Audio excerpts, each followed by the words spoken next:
Good morning, everybody. Thank you for attending. I didn't expect a presentation, so when I was going through this, I have a little slide on who I am because I think it's always nice to know who's up here talking.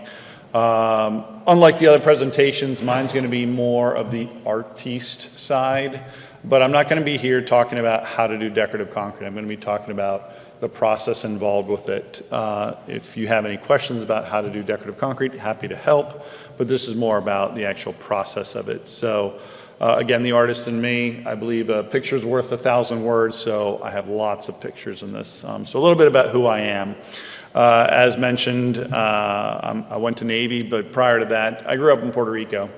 Puerto Rico, a little island in the tropics where everything is made out of concrete. My father was an engineer who worked in concrete when I was really little, so it turns out when I started Hyde Concrete, I had no idea about concrete. It was actually Hyde Coatings, and it turns out I have a lot of knowledge about concrete that I thought everybody had. So went to Navy, studied systems engineering, did my time in service. After that, got an MBA from Michigan. After Michigan, I did consulting work for Fortune 100 companies, and I realized that corporate life and I were never meant to be. So I decided to start a concrete company. I actually started a coatings company, quickly turned into a concrete company. So if anybody has aspirations on how to start a concrete company, I will tell you how not to do it. Because don't ever try to go from consulting to concrete, bad choice. Fortunately, I discovered the American Society of Concrete Contractors in 2007, and that was a very instrumental influence on my professional career. In 2015, I acquired Stevenson Concrete, another local concrete flatwork finishing company in the area. Throughout that time, I was a director on the council for the Decorative Concrete Council up until about 2022, and then became a member on the board of directors. So who is Hyde Concrete? So we are concrete contractors. We're most known for our decorative work, so a lot of polishing, stamping, staining. I do have a division, let's see, what's the laser pointer? I do have a division, we do architectural precast, we do GFRC, so we do a lot of outdoor kitchens, but with Stevenson, we've done a lot of commercial work as well. So, but along the ways, we've also acquired a whole bunch of decorative awards. We've won more than 30 international awards for our decorative work, everything from stamping, staining, polishing, all different types of stuff. So that's who I am a little bit. So what do we do? Why are we here today? So we're talking about the Chesapeake Bay Maritime Museum. And it's kind of a cool photo, but what are we looking at? What are we looking at is a 20 by 30 foot floor map of the largest estuary in the United States. And so what did we do with this project? We placed and finished 12,000 square feet. We polished 12,000 square feet, and then we stenciled and stained about 600 square feet.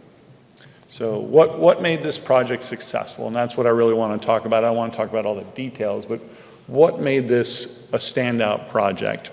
And I'd say that there's three components to it, but the most important one is the process. So obviously we start with a vision, follow a process that everybody's involved with, and then obviously you got to have good execution. So if people can't place concrete, this isn't going to work. So starting with vision, it starts with the project owner, the Chesapeake Bay Maritime Museum. They knew they wanted to build a new welcome center on their Eastern Shore facility. They contacted Anbea. Anbea is out of Boston. It's an architect with a lot of experience in museums. And I want to say that they had a really solid vision. This is a rendering from early stage in the project, well before we were ever involved. This you can see on this rendering here. They knew that on the floor of this welcome center was going to be the estuary. They didn't know how they were going to do it, but they knew that this was part of it. So that was a really good anchor point, a really good starting point for this. So they created a very clear vision. One of the other things I want to kind of point out is these types of projects being decorative projects, there's a lot of emotion and passion in these projects. Something you may not see, well, the bridge project probably has a lot of passion in there too. But, so dealing with stakeholders that are very, very emotionally connected to projects can be good. It can also be a minefield. Going into the process of construction, obviously, a lot of times you got to engage a general contractor. So Gilbane, a very reputable general contractor, was chosen, and in starts the process. One of the things that I really want to call out that I think they did very well is about setting expectations from the beginning, okay? One of the first things I want to call out is that polished concrete was placed in Division 3. A lot of times polished concrete is put in Division 9 finishes. I highly, highly recommend to the engineers and the architects and everybody in here, please put polished concrete in Division 3. Well-polished concrete starts with well-placed concrete. If the concrete contractor does not know it's polished, good luck, okay? And also everybody on the project should recognize that the concrete that's going down is a finished product. Another thing that they did was they call out for mock-ups, okay? Mock-ups tells the architect what they're getting, tells the owner what they're getting. But mock-ups also serve a purpose for me, the contractor. It knows that what I'm doing, the steps I'm taking, A, B, C, D, E, gets me to the final result. It also lets me experiment a little bit, it also lets me make some mistakes so that when we're going through this process, we're better equipped, okay, than the final day. Finally, quality assurance. I do a lot of presentations to architects, and this is one of the ones that I hit on all the time. This is a qualitative specification, not a prescriptive specification. Don't tell me what to do. Tell me what you want, and then ask for proof of performance. And this is where they talk about responsible for satisfactory installation for the immediate past 5 years. You want to make sure that whoever is doing this type of work has done it and can do it, okay? And so I really can't stress that enough. So continuing on with the process, Gilbane then brings in what I want to call is the concrete team. They hired Bartley. Bartley's a concrete contractor in the area who knows us well. We do a lot of flat work finishing, so at this time Stevenson Concrete was was newer to us. Hyde Concrete did the polishing, Stevenson did the place and finish. Cheney Enterprises is the concrete supplier, so I want to call that the concrete team. And next step of the process is this is the time for planning, for all the logistics, all the details. How do we take this vision that the owner and the architect have developed and really start putting it into action? Okay, so this is where we do mock-ups, and this is again another version of the mock-ups. We saw the earlier rendering. At this point we're starting to nail down, okay, now it's shifted, this is where it's going to lay. We start our pre-placement planning. We talk about contractor expectations because it's really important that everything leading up to it helps. And the supplier requirements. That's another one that I can't stress enough. Now we get into the execution phase. The execution phase, as everybody knows, is about, poor day and now it's all going to happen. So what you can see in this photo here is obviously a little bit later in the day. Cheney's provided us really good service. Everything's going according to plan. But one of the things that leading up to it was the expectation and the collaboration between the GC, the owner, and stuff like that is we're not being absolutely driven by the schedule. Let's set ourselves up for success. Let's not try to jam this in between rain clouds. So you can see it's a beautiful day, and honestly, that day went really well. We were not able to use the laser screed, which we would have liked to have used. The engineer specified a double layer of welded wire mesh with chairs in it. Please don't do that. But, we were able to straight stick it. So, here's some photos of the day. And as I was going through some of these photos, and I was trying to figure out, okay, what am I trying to tell a bunch of concrete people? And, oh, look at us. We use really long, straight edges. Okay, duh, you got to use that. We do really good things like we have a calibrated bull float. We have a vibra-strike with the longest screed edge. We have a 4-foot edge piece. So these are all the things that any good, reputable, quality finisher is going to do. So instead of sitting here and trying to tell you about, oh, look at me, look at all the good things I did, I am a believer that experience is the sum of your mistakes. So it's a lot better for me to talk about what you don't see versus what you do see, because what you do see is what we all know. What you don't see are construction joints. So construction joints with really bad finishing around them, okay? What else do you not see? Poor finishing or poor strike off. This is a project we did here in Baltimore. This is a school. I don't know who the finisher was. I don't think they used a tool longer than 18 inches to flatten out that floor. It was absolutely a bumpy mess.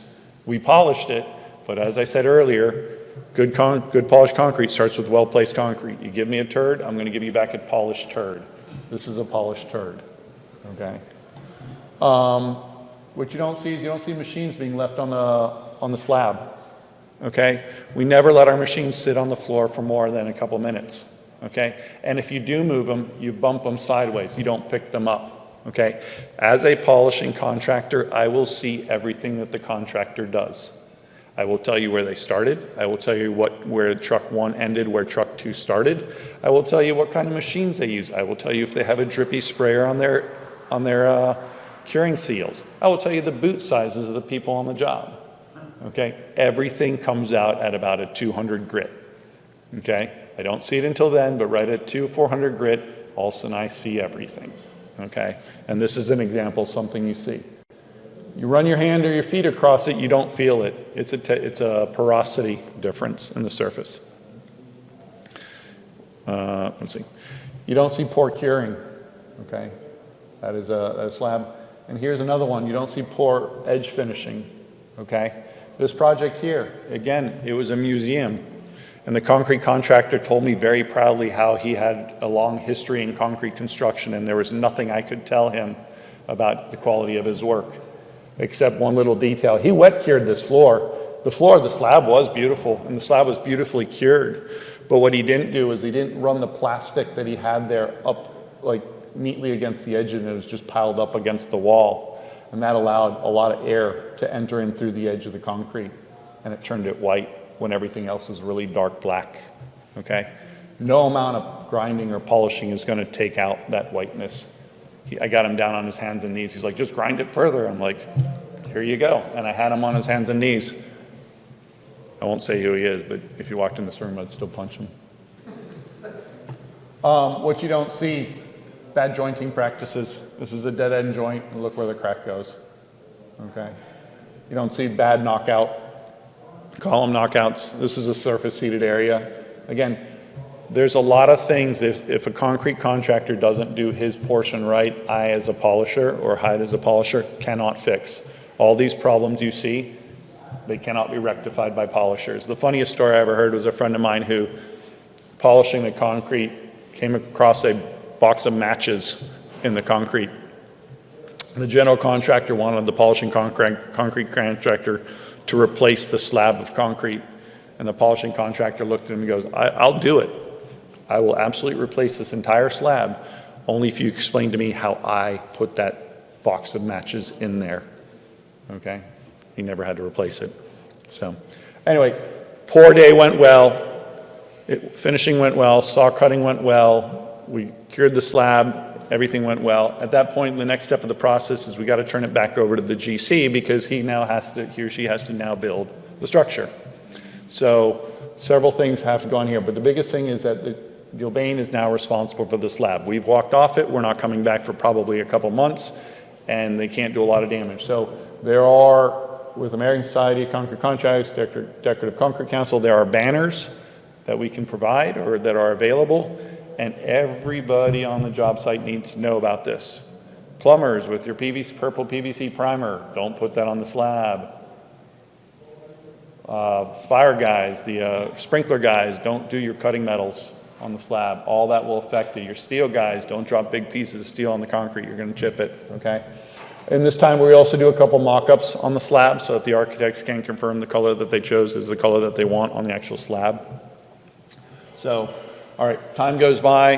It's time for us to come back. Now we start with polishing. Again, this isn't meant to be a how-to on polishing, but for those of you who don't know, this is a piece of a polishing gear. It's a planetary head grinder. There's different sizes. You have different diamonds on it. It goes all the way down to about an 8 grit. We normally don't start that earlier, and you work your way up to 400, 800, 1500 grit diamonds. So you're refining the surface of the concrete using diamond abrasives, okay?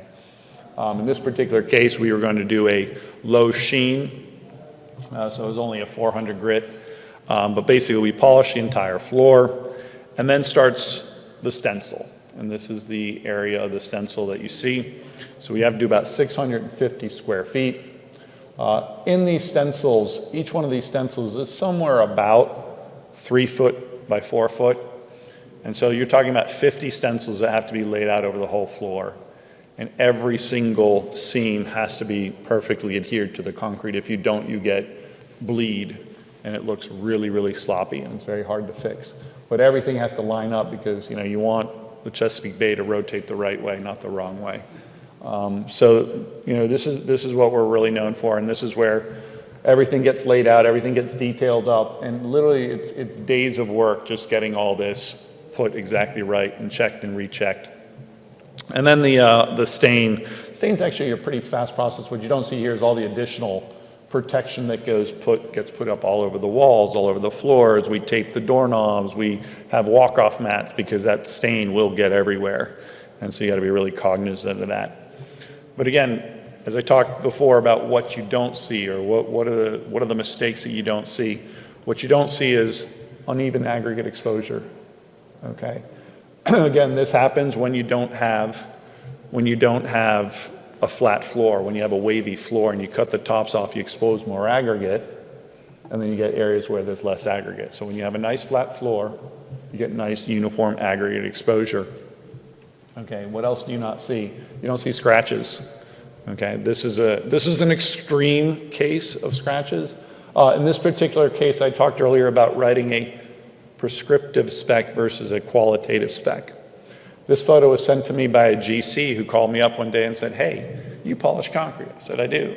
He goes, "I'm going to send you some photos. These guys polish this floor and they say they're done." And he sends me this photo and a couple others. I'm like, that's an Edco two-headed grinder right there. That's not used for polishing. I said, "Send me the specs." The specs said, grind it with a 200, 400, 800 grit diamond. Okay? Those people follow the specs. They did not get a polished floor. Okay? So that's why I always say, tell me what you want, make sure that I'm a qualified person, and then we'll give you a quality product. But if you tell me what to do, then the GC can go to anybody. They can read the instructions and be like, I can do that. And that's what happened there. What else you don't see? Uneven polishing at the edges. So right along here, this is where the machine got to the edges, but up against the edge, they didn't do it with the hand grinders. And then when you apply the stain, it completely changes the color. So those are examples. You don't see that in our floor. These edges are all clean and done. You don't see scratches and stuff like that. So those are all, like I said, those are just some of the examples of what makes this a little bit different. And this is on the execution side. So finally, I hope to see that there's a process. It's not just execution, it's not just vision, but it's a whole cumulative process to get from this to this. And it takes vision, it takes a lot of process, and finally execution. And that's my presentation. Thank you.